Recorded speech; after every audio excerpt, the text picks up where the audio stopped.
10장 10절. 우리 옆에 분들 우리 인사 좀 하겠습니다. 메리 크리스마스는 좀 우리가 늘 하는 거니까 예수님과 함께하는 메리 크리스마스 이렇게 인사하면 힘드니까 예메클 이렇게 인사하겠습니다. 예, 다 우리가 알아서 예메크 이렇게 인사하겠습니다. 야, 옆에 인사하겠습니다. 예메크.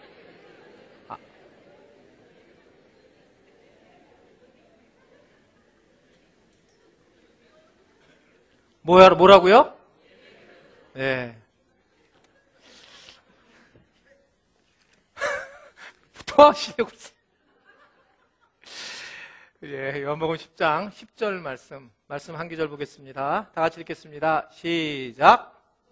오는 것은 도둑질하고 죽이고 멸망시키는 것뿐이요 내가 온 것은 양으로 생명을 얻게 하고 더 풍성히 얻게 하려는 것이라. 아멘. 다시 한번 보겠습니다. 도둑은 마귀예요. 마귀가 오는 것은 도둑질하고 죽이고 멸망시키려는 것뿐이요 예수님이 오신 것은 양으로 생명을 얻게 하고 더 풍성히 얻게 하려는 것이라. 아멘. 주님 사랑하시는 분들 아멘 하시기를 바랍니다. 방패를 만드는 사람이 있었고요. 또 한쪽은 창을 만드는 사람이 있었습니다. 근데 그 사람들은 같은 한 동네에 살고 있었습니다. 두 사람의 공통점이 있었는데 그것은 뭐였냐면 둘 다 사람의 급소에 대해서 연구를 하는 거예요. 그러나 방패를 만드는 사람은 어떻게 하면 사람의 급소를 안 맞는가라고 하는 것을 생각하면서 늘 방패를 만들었고, 또 한쪽의 사람은 어떻게 하면 사람의 급소를 찔러서 즉사시킬 수 있는가라는 생각을 하면서 창을 만들었습니다. 두 사람은 열심히 자기 일에 최선을 다한 것뿐이에요. 그러나 결과는 전혀 달랐다. 우리가 충분히 이해할 수가 있는 겁니다. 창을 만드는 사람은 그 창 속에 뭐가 있냐면 죽음이 있지만, 방패를 만들려고 하는 사람은 그 안에 그 죽음을 막으려 하는 그런 생명이 있기 때문에 실질적으로 열심히 있지만 서로 다른 것이다. 이렇게 볼 수가 있습니다. 오늘 예수님께서 이 요한복음 10장 10절을 통해서 말씀하시는 게 뭐냐면, 내가 이곳에 왔을 때 오는 것은 양을 생명을 주고 더 풍성하게 주려고 하는 것인데, 예수님만 오신 게 아니라 누가 또 왔다는 거예요? 도둑이 왔다는 거예요. 도둑이요. 도둑이 또 온 이유가 있다는 거예요. 도둑도 왔다는 겁니다. 도둑은 마귀라고 말씀드렸는데 그 도둑이 온 이유는 도적질하고 다른 사람을 죽이고 멸망시키려고 왔다. 이렇게 말씀을 하고 있습니다. 오늘 여러분 성탄절입니다. 그런데 성탄절 누가 오신 날이에요? 예, 아기 예수님이 오신 날인데, 그런데 정말 우리가 예수님 오신 날로 받아들이고 있을까 지금? 우리도 그렇고 세상은 정말 예수님 오신 날로 받아들일까요? 오늘 우리 다니엘 청년부 이 아이들이 이렇게 귀한 이렇게 뮤지컬을 했는데, 여기 결론이 마국간에서 예수님이 오신다고 그랬는데, 한번 생각해 봤어요. 예수님이 만약에 지금 이 시대에 오신다면 어디에로 오실 수 있을까? 여러분, 예수님이 오신 당시에도 실제적으로 가보니까 이 여관들이 다 문이 닫혀 있었다는 거예요. 사람이 많아서. 근데 성탄절이 여러분 제일 힘든 게 뭐라고 하는 줄 아세요? 호텔과 그리고 여관방을 구하지 못하는 날이 성탄절이라고 합니다. 실제로 전 세계에서 최고로 어떻게 생각하면 사생아 같은, 그러니까 정식으로 결혼해서 아기를 낳지 않는 경우에 죄로 인해서 제일 많이 나타날 때가 성탄절날 불륜이 제일 많이 일어난다는 거죠. 그러니까 이 성탄절이라고 하는 이름이 예수님이 오셨는데 뭔가 또 와 있다는 거예요. 뭔가 또 이 세상에. 이게 이제 심각한 문제고, 실제로 여러분 옛날에는 크리스마스 그러면 크리스마스가 그리스도가 오신 날 이런 의미가 있잖아요. 근데 지금은 엑스마스, 크리스마스란 말을 거의 다른 나라는 안 써요. 그리고 지금은 어떠냐면 그냥 뭐 메리 크리스마스 이러지 않고 메리 홀리데이. 그러니까 즐거운 휴일이다. 이렇게 얘기를 하고 있는 거예요. 영어 알아듣는 분들은 고개 끄덕끄덕 하시네. 그렇게 알아듣는 거예요. 그래가지고 이게 막 즐거운 휴일이다. 이렇게 크리스마스의 의미가 완전히 없어지고 이제는 완전히 그냥 세상적으로 흐르는 것이 현실의 문제입니다. 참 이걸 보게 되면 예수님만 오신 것이 아니라 오늘 말씀도 예수님만 온 게 아니라 도적도 오고 예수님도 오셨구나. 그래서 오늘 저는 이 성탄절을 맞이해서 도대체 이 도적이 뭐하러 왔고, 마귀가 뭐하러 왔고, 어떤 이유로 왔고, 또 예수님이 이 성탄절에 오신 이유가 무엇인지 이 부분에서 살펴를 보면서 함께 은혜를 나누려고 하는 것입니다. 자, 첫 번째, 왜 그러면 마귀는, 이 도적 마귀는 왜 왔을까? 도대체 무엇을 하러 왔을까? 먼저 이 마귀에 대해서 알아야 될 것은 아주 중요하게 여겨야 될 게 뭐냐면, 한번 저를 따라하겠습니다. 도적 마귀는 속이는 영이다. 네, 속이는 영이라는 걸 꼭 기억하셔야 돼요. 여러분, 마귀는 정말 실제하고 있어요. 근데 이 마귀는 속이는 겁니다. 우리를 속여요. 다른 게 아니라 속이는 거예요. 그러니까 우리를 거절하게 하고 반항하게 만드는 게 아니라 속이게 되어 있다라는 겁니다. 그래서 이 속이는 영이 마귀를 아는 것이 중요해요. 우리가 적을 정확히 알아야지만 우리가 믿음 생활을 제대로 할 수 있는데, 적이 사람이 아니라 이 속이는 영인 마귀라고 하는 거예요. 우리가 어렵고 힘든 일이 많죠. 어렵고 힘든 일이 많을 때에 대부분은 그 일을 바라보지만 사실은 그 뒤에 속이는 도적 같은 마귀가 그 뒤에서 우리를 지켜보고 있다는 것을 분명히 알아야 한다는 겁니다. 그러니까 적을 아는 것이 굉장히 중요해요. 참 재밌는 거는, 여러분 나이키라고 하는 신발 회사 알잖아요. 이 나이키라고 하는 신발 회사가 이 신발을 많이 팔려고 하는데, 이 적대, 그러니까 이 대적하는 그런 적이 누구냐 이렇게 정할 때에 그 대적하는 적이 무슨 아디다스라든지 퓨마라든지 같은 신발사를 정한 게 아니라 그들이 정한 데를 어디를 정했냐면 닌텐도를 정했대요. 닌텐도가 뭐예요? 어떻게 하셨어요? 게임을 만드는 게임기를 정했다는 거예요. 이해가 안 되잖아요. 아니, 신발을 팔려면 신발회사, 같은 신발회사끼리 무슨 동종업끼리 이렇게 문제를 삼아야 되는데, 그게 아니라 이들이, 이 나이키가 이 광고를 이렇게 하게 되는 과정 속에서 어디에 초점을 둬야 될까? 그러는데 닌텐도가 우리의 적이다, 이렇게 생각을 하고 닌텐도에 초점을 뒀다는 겁니다. 왜 그렇습니까? 아이들이 게임을 하면 뭐 합니까? 집에서 게임만 하는 거예요. 그럼 농구도 안 하고, 나와서 축구도 안 하고, 걸어다니지도 않고, 신발도 안 닳고. 그러니까 매일 게임만 하니까, 이게 아니구나. 이걸 안 바꾸면 아이들이 신발을 바꿔 신지 않는구나. 그러므로 적이 어디냐면 닌텐도다라고 하면서 마케팅을 그렇게 하더라는 거예요. 여러분, 우리도 마찬가지입니다. 우리가 예수님이 오신 날 왜 목사님은 이 마귀 사탄에 대한 이야기를 할까? 여러분, 우리의 적이 동일하게 왔어요. 이 땅에 동일하게 왔기 때문에 이 적이 온 것, 이 도적이 온 것에 대해서 분명히 우리가 이해를 해야 된다는 겁니다. 근데 이 마귀는 철저하게 자기가 안 한다고 속이는 거예요. 그러니까 특별히 우리들을 통해서 속이게 됐고, 우리를 갖다가 계속적으로 하나님을 멀리하게 하는, 사람을 계속 속여서 사람에게 하나님께 대적하게 하는 것이 마귀가 하는 짓이라는 것을 분명히 아셔야 돼요. 대표적인 것이 누굽니까? 여러분 잘 아는 그 12 제자 중에 누가 예수님을 배반하죠? 유다형님께서 이 배반을 해서 우리를 굉장히 힘들게 만들었잖아요. 이 가룟 유다가 배반을 하게 되는데, 여러분 생각해 보세요. 가룟 유다가 얼마나 많은 제대로 된 훈련을 받았습니까? 3년 동안 특별 훈련을 받았죠. 특별 훈련이에요. 이게 계속. 오늘은 다행히 맨날 여기서 졸다가 오늘은 이쪽에서 졸고 계세요. 특별 훈련을 받았어요. 마귀가 특별 훈련을 받았는데, 특별 사역의 훈련을 받고 난 다음에 이 마귀가, 그런데 이 마귀에게 이거 헷갈리네 자꾸 지금. 이 가룟 유다가 특별 훈련을 받았음에도 불구하고 예수님을 따라다니면서 기적도 경험하고 또 말씀도 만나고 탁월한 설교 말씀도 들었을 것이고 아주 대단한 일을 경험했는데도 불구하고, 여러분 가룟 유다가 예수님을 은 30냥에 팔죠.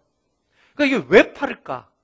뭐라고 성경은 얘기할까? 그러면 이 가룟 유다 자체가 굉장히 심각한 문제를 가지고 있다. 실제로 가룟 유다는 아주 심각한 그런 아주 본성이 있었다, 이렇게 얘기하지 않는다는 거예요. 정확하게 성경이 특히 요한복음을 통해서 요한복음 13장 2절에 뭐라고 말씀하는지 보세요. 자, 시작. 마귀가 시몬의 아들 마음에 예수를 팔려는 생각을 넣었다라는 거예요. 생각을 넣었다는 거예요. 그러니까 마귀가 넣었다는 겁니다. 마귀가. 그러니까 가룟 유다도 가만히 있다가 마귀에게 당했다는 거예요. 그냥 마귀가 넣어버렸다는 거예요, 이거를요. 구체적으로 요한복음 13장 27절에도 뭐라고 말하냐면, 아예 조각을 받은 후 사탄이 그 속에 아예 들어갔다, 이렇게 얘기하고 있습니다. 즉, 이 영적인 이 마귀, 전쟁의 마귀가 이 일을 마음속에, 생각 속에 또 도둑질하고 죽이고 멸망시키도록 그렇게 했다라고 말씀을 하고 있는 겁니다. 그래서 이 마귀가 하는 일은 뭘 도둑질해 나가느냐? 크게 두 가지를 도둑질해 나가는데, 첫 번째는 한번 저를 따라하겠습니다. 우리의 믿음을 도둑질해 갑니다. 우리의 믿음을 도둑질해 가요. 믿음. 여러분, 믿음을 삽시간에 잊어버립니다. 믿음이라는 거, 이 마귀가 훔쳐가면. 여러분, 우울증이라는 것에 대해서 이 현대의학에서는 우울증을 이 내부에서 올라온 병이라고 생각 안 합니다. 실제로는 현대의학은 우울증을 포기를 했어요. 왜 그럴 수밖에 없냐면 우울증이라는 본질 자체가 안에서 나타나지 않고 바깥에서 왔다 이렇게 생각하고 있기 때문에 그래요. 그러니까 우울증은 여러분 우울증에 걸리면 아무리 믿음이 좋아도 심각하게 우울하게 됩니다.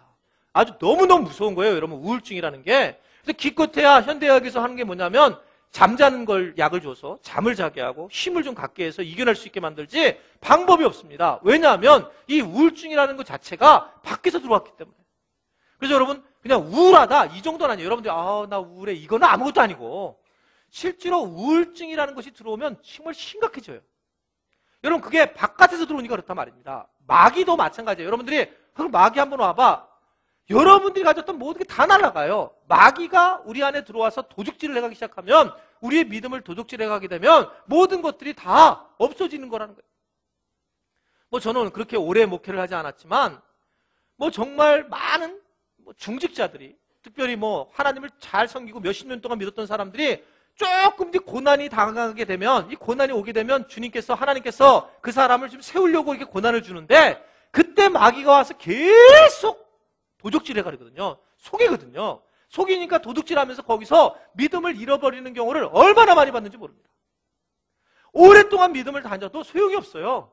여러분 바깥에 이 마귀가 와서 그것을 속이고 도둑질하려고 하면 그 믿음이 삽시간에 사라지더란 말입니다. 이게 얼마나 영적으로 예민한 문제인가라는 걸 생각해 보셔야 돼요. 제가 주일날 설교는 여러분 저는 주일날 하는 설교를 제일 못해요. 꼭 수요기도에 와서 들으세요. 훨씬 잘해요. 저녁 예배하는 설교를 더 잘하고 주일낮이 전 정말 힘들어요. 주일날 설교하기가 무섭고 힘듭니다. 이게 굉장히 눌리는 걸 느껴요. 제가요. 이 주일 낮 예배가 제가 이제 이해가 되더라고요. 제가 2부, 3부, 1, 2, 3부 예배 있잖아요. 저희 교회요. 그러면 2부부터 3부에 이렇게 내려오다가 엘리베이터에서 우리 교인들을 만나잖아요. 그럼 제가 별로 안 웃어요. 왜 안 웃냐면 괜히 내가 웃었는데 그 사람이 안 웃으면 제 마음이 상해서 설교할 때 못할까 봐. 그냥 모르고 있는 거예요. 그래서 왜 옛날 목사님들이 꼭 그 담임 목사실에서 예배당으로 바로 따라오는 길을 만들었는 이유를 이제서야 알겠어. 다시 만들어주세요. 저도. 그 이유는 딱 하나예요. 권위적으로 쓰겠다는 게 아니라 주일날 이 영적 전쟁이라는 게 너무 느끼는 거예요. 제가요. 주일날 여러분 굉장합니다. 이게 영적 전쟁이. 우리가 생각하지 못하는 이 기가 막히게 이 마귀가 우리의 믿음을 채가려고 속이면서 채가려고 얼마나 머리를 쓰는지 몰라요. 여러분 그래서 주일날에는 부부끼리도 여러분 말을 정말 조심하셔야 돼요. 부부끼리도 말을 함부로 하면 안 됩니다. 부부끼리 싸워가지고 그래서 교회를 안 나오는 게 태반이에요. 그게 왜 그러냐면 여러분 성경도 그렇게 얘기를 하고 있어요. 부부끼리 하루가 지나도록 그것을 화해를 갖다가 그것을 지나기 전에 화해를 하라는 거예요. 그리고 합방하라. 방을 갈라쓰지 말아라. 왜 그러냐면 마귀가 틈을 탈까? 영적인 문제다. 이렇게 얘기하고 있어요. 여러분 그래서 자녀들하고 주일날도 자녀들을 만날 때 이야기할 때 오래간만에 밥 먹는데 만났다고.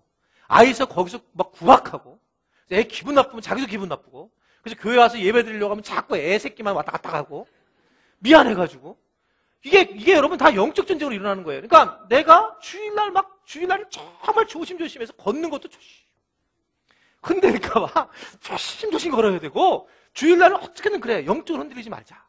주일날은 낮에는 특히 오전에는 아침에는 예배 드리기 전에는 서로들 조심조심해야 돼요. 성도들끼리 만나도 그냥 딱 째려보지 말고 그리고 너무나 깔깔거리고 웃을 일도 아니에요. 여러분 예배 앞에 전에 막 그럴 필요 없어요. 그때도 그냥 막 인자하게 웃고 지나가야지. 그래서 뭔가 예배에 집중을 하는데 왜냐하면 그것이 영적으로 굉장히 강하기 때문에 그래요. 제가 여러분 2부, 3부 예배 때 40분 정도 남아요. 제가 위로 올라가질 않아요. 저 구석에 처박혀 혼자 있어요. 그게 제가 엄청난 영적 전쟁을 하고 있다는 거예요. 이거 왔다 갔다 하면 벌써 이미 집중을 못 하는 거예요. 그래서 여러분 이 자리에 올라와서 말씀을 전하는 겁니다. 그러니까 굉장히 이 마귀가 굉장한 힘을 발휘하고 있구나. 여러분 그것을 도적처럼 우리의 믿음을 훔쳐가려고 애를 쓰고 있는데 어디서 훔쳐가냐면 다른 사람과의 관계를 통해서 이 마귀는 훔쳐가려고 하는 거예요. 그래서 여러분 주일날일수록 기도하고 주일날일수록 아침밥 잘 차려주고 그리고 웃으면서 나와서 여러분들이 영적으로 이 마귀와의 싸움에서 승리할 수 있는 여러분들이 되시기를 바랍니다. 믿음을 훔쳐가기 때문에 그래요. 두 번째는 마귀는 믿음을 도둑질하고 두 번째는 뭐를 도둑질해 가냐면 한번 저를 따라하겠습니다. 하나님의 말씀을 도둑질해 갑니다.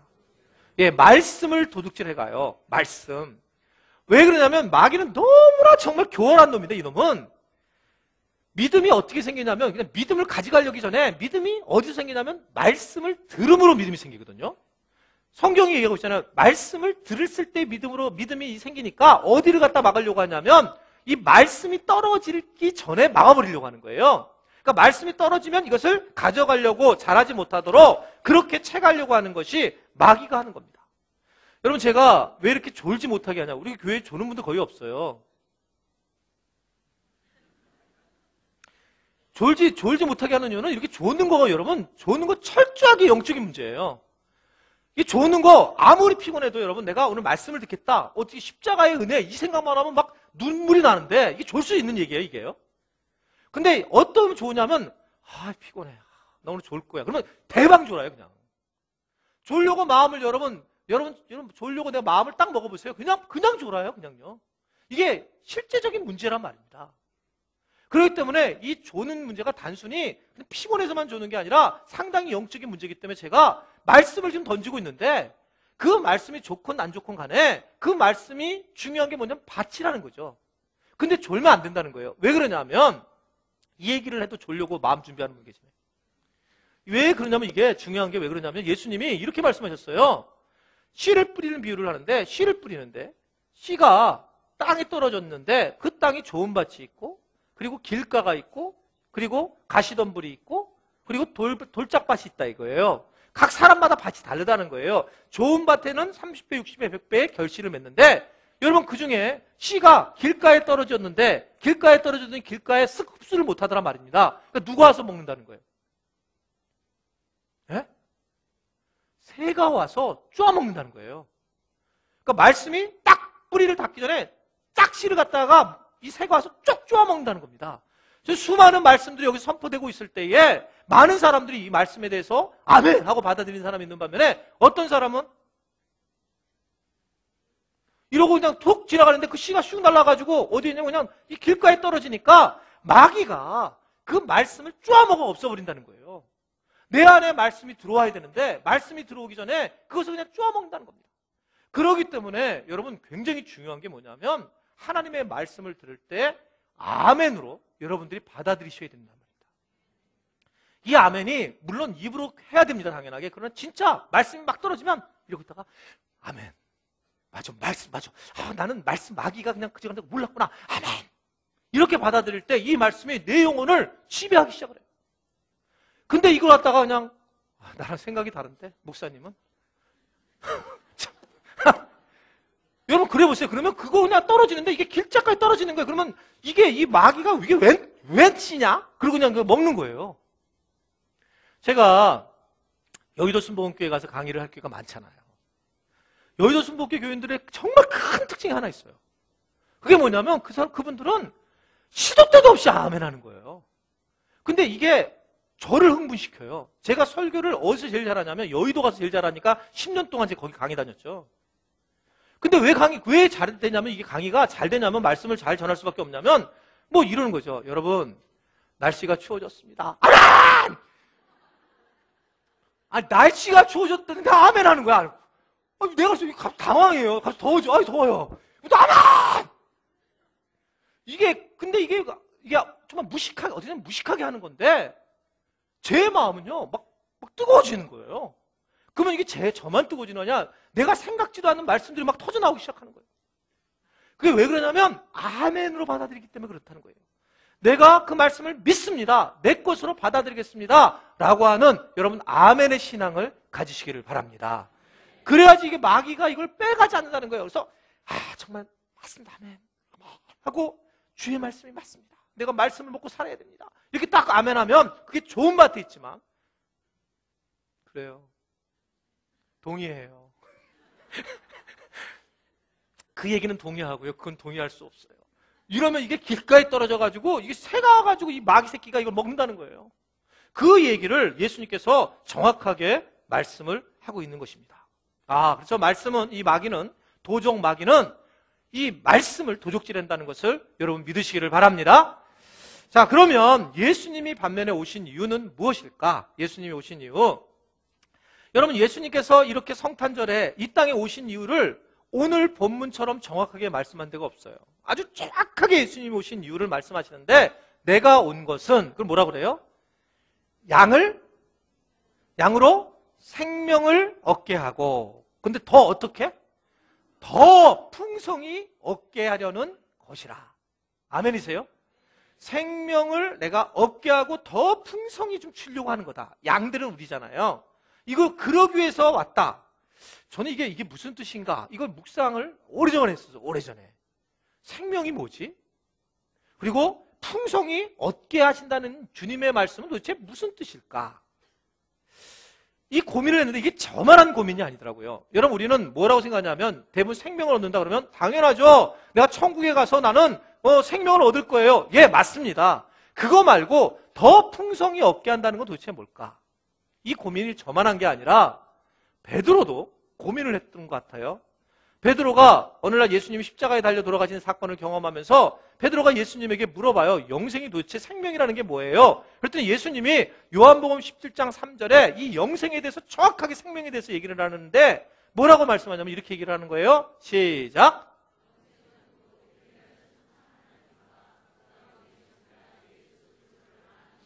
영생은 유일하신 참 하나님과 예수님을 뭐라고요? 아는 것. 그냥 아는 거래요. 아는 것. 그냥 하나님과 예수님을 아는 게 영생이라는 거예요. 이게 뭔 소리예요? 우리는 영원한 생명으로 살아가고 앞으로 천국에 갈 건데 그냥 안다는 게 이게 영생이랍니다. 아는 게. 안다라는 이 동사는 부부관계를 얘기를 해요. 부부관계 여러분 아시죠? 부부관계 안다라고 하는 것은 서로 간에 당신도 알고 나도 알고 서로 간에 주거니 받거니 알고 아는 거지 일방적으로 받는 게 아니라 서로 나누는 게 안다 이렇게 단어를 쓴 거예요. 그러니까 영생은 영원한 생명을 산다는 것은 우리가 이 땅에서 하나님과 나가 부부관계로 서로 아는 정도가 안다는 것이다 이렇게 말씀하고 있는 거예요. 어저께 성탄 전야 축제를 해서 제가 기도를 하던 중에 이렇게 기도를 했어요. 잠깐 하나님 여기 있는 아이들 중에 연예인 나오게 해주세요. 그랬더니 애들이 딱 기도하는 중에 그다음 기도를 잊어버렸어요. 제가. 좋다 이거지 자기네. 연예인으로 해달라니까. 아이들이 여러분 연예인을 요새 너무 좋아하죠. 그리고 뭐 운동선수도 좋아하고 막 누구 뭐 하여튼가 뭐 딱 무슨 소녀시대 그러면 일단 그거에 대해서 쫙 9명에서 나는 유나를 좋아한다. 키가 뭐 몇 센치다. 뭐 몸무게가 몇이고 뭐 일정에 대해서 쫙 깨고 전부 알아요. 애들이 그래서 나는 소녀시대를 정말 좋아하고 난 알아. 소녀시대가 모르거든. 전혀 모르거든 그 사람이 누군지. 이걸 여러분 안다라고 얘기할 수 있습니까? 자기만 일방적으로 안다 이게 아는 거예요 이게요? 아니잖아요. 이게 아는 것이 결코 아닙니다. 안다는 것은 서로가 서로를 잘 아는 거죠. 영생이라고 하는 것은 여러분 바로 이걸 얘기하는 겁니다. 어저께 우리 성탄 이제 전야 축제 끝마치고 좀 늦게 집에 들어올 일이 있어서 이제 늦게 왔어요. 짧은 시간인데 뭐 한 5분 사이에 자기 전에 저는 10시 되면 자는데 늘상 11시 넘어서 그냥 우연히 이제 자기 전에 텔레비전 잠깐 들었다가 한 5분 정도 사이에 너무 큰 은혜를 받았어요. 여러분 보신 분도 계실지 모르겠는데 KBS 연예대상 시상식이 있었습니다. 한 5명을 하는 걸 내가 그냥 시상만 그거 보고 잤는데 5명을 봤는데 그중에 4명이 감동스럽게 그 수상 소감을 얘기하는데 그중에 제가 제일 좋아하는 프로그램이 개콘이잖아요. 근데 개콘 출신들이 다 받고 있더라고. 그중에 신보라가 자매가 나와서 보셨어요? 신보라 자매가 딱 나와가지고 상을 받았는데 뭐라 하냐면 그냥 보통은 하나님께 영광을 올려드립니다. 이렇게 인사치레를 좀 해도 그것도 대단한데 이 친구는 딱 첫 번째 하는 말이 이렇게 얘기하는 거예요. 나는 아무것도 할 수 없습니다. 예수님의 보혈이 이 일을 하신 것입니다. 나는 죽었고 예수님만이 사신 것입니다. 우리 교인인 줄 알았어요. 진짜 나는 제가 왜 우리가 쓰는 방법 이건 주님이 하셨습니다. 이 얘기를 하는 건데 이건 복음 앞에 스나이구나. 복음 앞에 스나이. 그렇게 하면서 정말 간절한 이걸 여러분 수많은 사람들이 보는 거예요. 그 다음에 연속으로 5명이 오는데 4명이 하나님 얘기를 하는 거예요. 하나님께 정말 감사합니다. 최효정은 특별히 너무 감사한 일은 최효정 알죠? 애정남. 딱 제일 멋있었던 것은 뭐 하나님께 영광을 돌리고 뭐 쭉쭉 얘기하다가 나중에 이러더라고요. 목사님께도 우리 교회 목사님께도 영광을 돌립니다. 훌륭하대 아주. 그런 자세가 중요해요. 아주. 그러는 거예요. 하여튼 정경미 우리 교회 정경미 말고 거기도 나와가지고 하나님 앞에 정말 막 그 눈물로 감사하는 모습을 보면서 야 기가 막히다. 근데 여러분 어떤 생각 든 줄 아세요? 제가 자기 전에 저들이 얼마나 행복할까. 하나님께 영광을 돌린 거 하나님 영광 받으신 것도 귀한 일이지만 5명이 나와가지고 4명이 그 뒤에도 나는 못 봤어요. 근데 하나님 앞에 영광을 돌리는데 그 돌린 4명의 사람이 그 돌리면서 얼마나 영원한 생명을 살아갈까. 이 얘기를 하고 싶은 거예요. 하나님이 영광 받으시기도 중요하지만 그들이 고백하는 그 자체에 있어서 그들이 얼마나 생명의 삶을 살아가고 있는 건가. 같은 사람이라도 여러분 다르다 말입니다. 내가 주님이 정말 이 일을 하셨습니다 라고 영광을 돌릴 때에 그 기쁨이 얼마나 충만할까. 주님께 드리고 주님께 받고 이게 하나님을 아는 거예요. 이게 영생이구나. 우리가 죽어서 하나님 나라 가는 것도 영생이지만 이 땅에서 그 하나님을 드러내면서 주님 정말 한 분이면 충분하고 주님 때문에 내가 행복합니다. 여러분 자녀들이 얘기할 때마다 주님 때문에 난 정말 행복해. 이런 고백을 할 때 주님이 얼마나 기뻐하실까. 또 내가 얼마나 기쁠까. 그런 고백을 하고 사는 여러분들이 되시기를 바랍니다. 이것이 주님이 이 땅에 오시고 우리를 풍성하게 한다는 거예요. 그래서 우리는 그런 고백을 하고 살아가는 겁니다. 주님 정말 최고입니다. 주님 한 분이면 충분하고 주님이 내 인생의 전부이십니다. 주님만이 이 땅의 주인이십니다. 그런 고백을 할 때 고백으로 주님을 영화롭기도 하지만 내 마음, 내 영혼에 그 생명이 차진다는 거예요. 그래서 우리는 이 세상에 사는데 이 세상에 사는 사람 같지 않게 영생을 누리며 살아가는 것입니다. 이게 하나님의 사람들의 모습이고 그렇기 때문에 하나님이 우리에게 축복하셨다라고 하는 것을 분명히 믿으시기를 바랍니다. 그래서 예수님은 우리에게 생명을 주려고 그리고 더 풍성하게 하려고 이 땅에 직접 오셨다. 그러면서 2가지를 구체적으로 우리에게 허락하기를 원하세요. 자, 그 첫 번째가 뭐냐면 하나님과 아주 친밀하게 화평을 누리라고 하는 것입니다. 한번 저를 따르겠습니다. 하나님과 아주 친밀하게 화평을 누리는 것입니다. 화평을 누리는 거예요. 복음을 만났다는 건 뭘 의미할까? 저는 거기 궁금해요. 복음을 만난다는 건 뭘까? 예수님을 만나는 건 뭘까? 이것은 하나님과 굉장히 편안한 마음을 갖고 아주 이 평화로운 친밀감을 갖는 거예요. 아멘이세요? 여러분 로마서 5장 1절에 보면 사도 바울이 이렇게 얘기를 해요. 그러므로 라는 말씀인데 다 같이 읽겠습니다. 시작.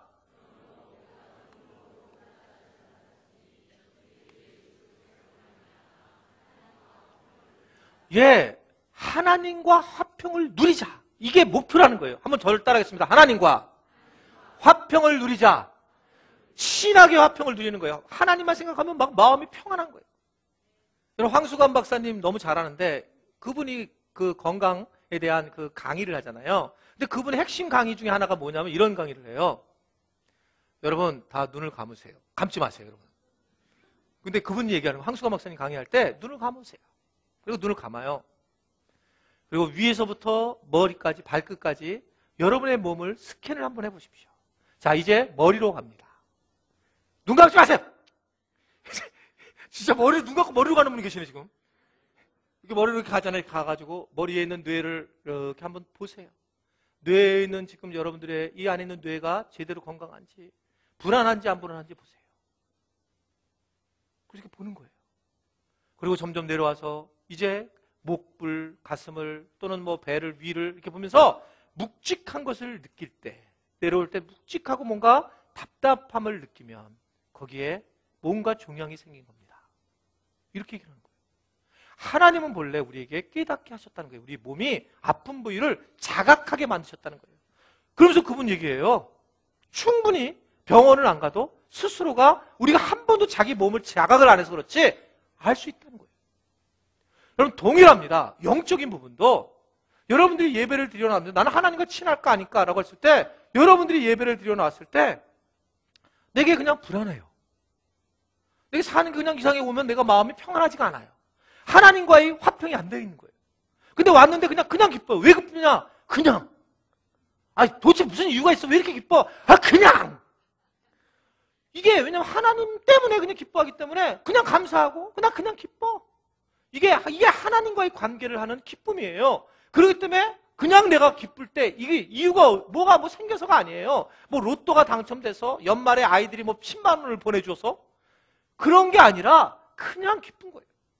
이게 하나님과 화평을 누리는 기쁨이라는 것을 여러분 믿으시기를 바랍니다. 그래서 우리가 느낄 수 있다는 거예요. 영적으로도 내가 문제가 됐는지 안 됐는지 이런 부분을 느낄 수가 있다는 겁니다. 여러분 마귀는 우리에게 영생을 누리지 못하게 해요. 우리에게 생명을 얻지 못하게 합니다. 그래서 우리를 계속 힘들게 하고 속이는 거예요. 자꾸 야, 너 사는 거 힘들잖아. 힘들어. 너 그래서 어떻게 사냐? 나 앞으로 내가 미래가 걱정이 돼갖고 내가 지금 여러 가지 내가 많이 돈을 모으고 있어. 애를 쓰고 있어. 언제까지? 70 넘어서 그때 나 이제 대박이야. 나 1000만 원 탄다 이제. 70 넘으면 걸어다니기도 힘들어요. 계속 우리는 마귀는 우리에게 이 두려움을 주면서 자꾸 하나님과 영생을 누리는 삶, 지금 현재의 기쁨을 누리는 삶, 여기 지금이 얼마나 행복한지를 모르게 하는 것이 속이는 마귀가 하는 영이라는 것을 믿으시기를 바랍니다. 예수님은 그렇지 않다는 거예요. 지금 현재 두렵고 떨리고 그리고 너희가 근심하는 걸 나한테 맡겨라. 그리고 너는 여기서 생명을 누리고 살아라.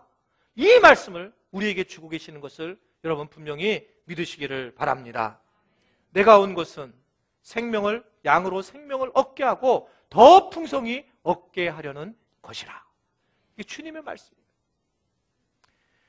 마지막 두 번째는 예수님께서 하신 말씀은 이웃을 적극적으로 사랑하기를 원하시는 생명의 말씀입니다. 이웃을 적극적으로 사랑하라. 한번 저를 따르겠습니다. 이웃을 적극적으로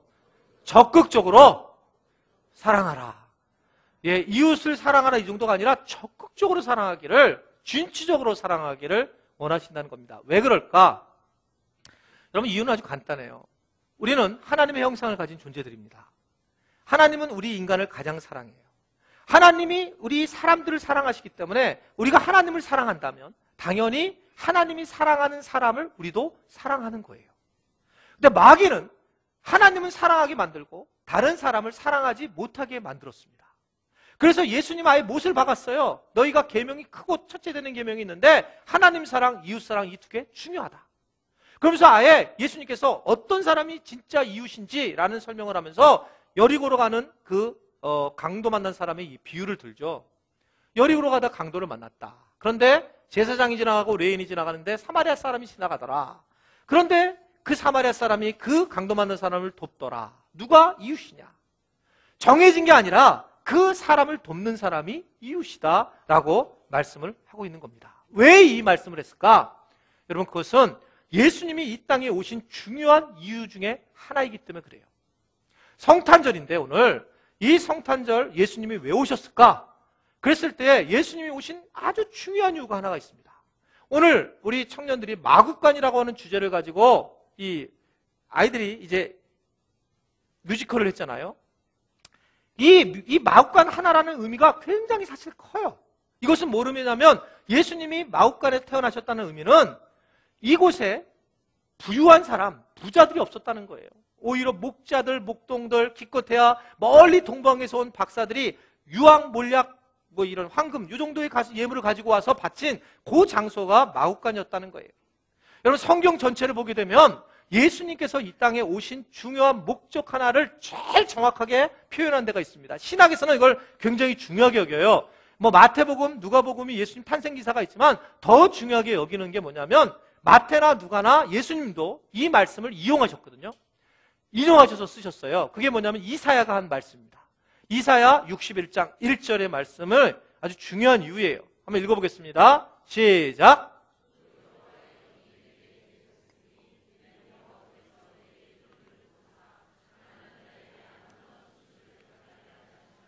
나를 보내사 마음이 상한 자를 고치며 포로된 자에게 자유를, 갇힌 자에게 노임을 선포하기 위해서, 억눌린 자들을 위해서, 가난한 이웃을 위해서 내가 왔다. 그러면서 내가 와가지고 너희들에게 이런 은혜를 줬기 때문에 너희들도 마땅히 어떻게 해야 되느냐라고 하는 것은 요한일서 3장 16절에 말씀을 하고 있어요. 요한일서 3장 16절 한번 보세요. 시작. 우리와 이로써 사랑을 알고 우리도 형제를 위하여 목숨을 버리는 것이 마땅하니라. 아멘. 형제를 위해서 목숨을 버리는 것이 마땅한 일이다. 이렇게 말씀하고 있어요. 오늘 성탄절인데 제가 오늘 이 말씀을 준비하면서 하나님 앞에 기도를 했습니다. 늘 성탄절을 맞이해서 매일 똑같은 모습인데 이번에는 우리가 하나님 앞에 무슨 선물을 드렸으면 좋을까? 그러면서 오늘 말씀을 생각하게 된 것입니다. 여러분 가수 김장훈 씨라고 하는 분 있죠. 이 친구를 참 내가 좋아하는 이유 중에 하나가 기부를 많이 해서 좋아하는 게 아니라 솔직해서 참 좋아해요. 근데 이 김장훈 씨가 이런 얘기를 했습니다. 자기가 기부를 하는 것은 사실은 솔직하게 얘기하면 다른 사람을 위해서 하는 게 아니라 내 자신을 위해서 기부한다. 나는 이 말에 전적 공감을 했어요. 맞습니다. 우리가 이웃을 사랑하는 것, 내가 목숨을 준다라고 하는 이웃을 사랑하는 것, 이것은 여러분 사실은 그 사람을 위해서 하는 것처럼 보이지만 오늘 주님께서 말씀하시는 것은 바로 우리 자신을 위해서 그 일을 하기를 원하신다는 거예요.